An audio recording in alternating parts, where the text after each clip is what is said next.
That you would take some of my questions, however challenging they might be, but they're not that challenging.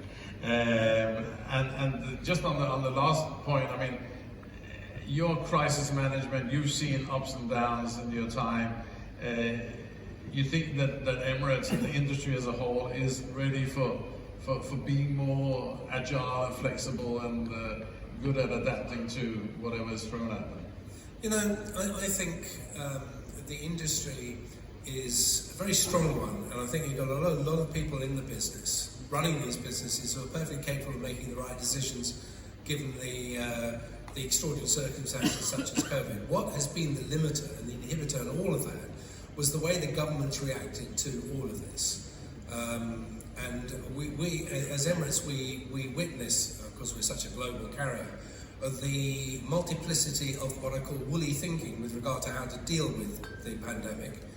And that caused horrendous problems for us trying to get the business up and running.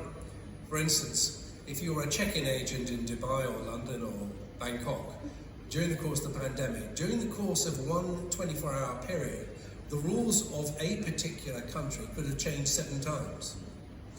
And now you multiply that times the number of countries that were going through agonies of not being able to make the right decision at the right time, and you wonder how we have an industry still as resilient, as robust as it is today.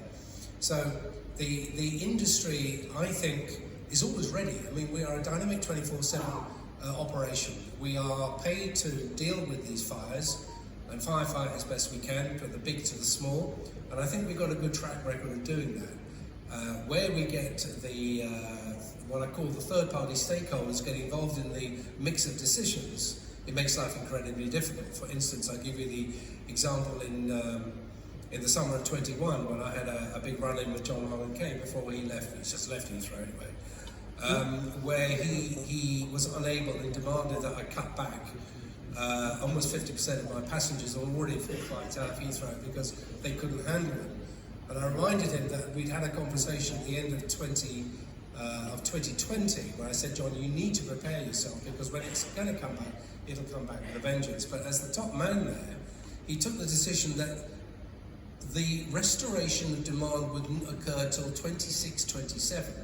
And therefore there was no real need to do anything, which of course was the subject of a heated debate over Teams, because that's all we could do at that time.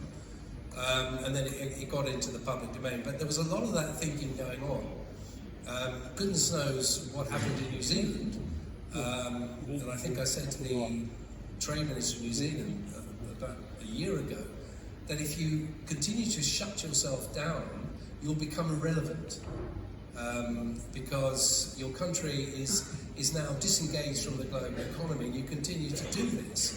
I think they've had a change of government since then, and I think they've recognised that. So, do I think that the aviation industry is well prepared for anything else? I think they're really good at doing their job. I think they're good belt and braces people. They will get whatever they need to do as quickly as possible, providing their hands are not tied behind their backs. And of course, I mean,